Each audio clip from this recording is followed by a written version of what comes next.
Welcome to Drawliper channel, and in today's video I'm going to show you how to hide apps in your Samsung Galaxy A17 phone. So at first just to go to your app screen. Now from here just tap on three dots at the bottom right corner.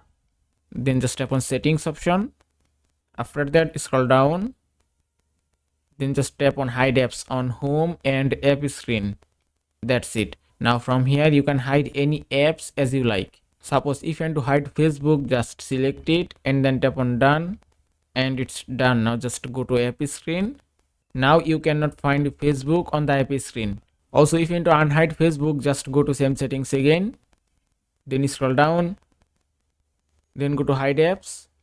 Now from here to unhide any apps, you have to just tap on this minus icon and then tap on done, and it's done. Now if you go to app screen again, and that's it.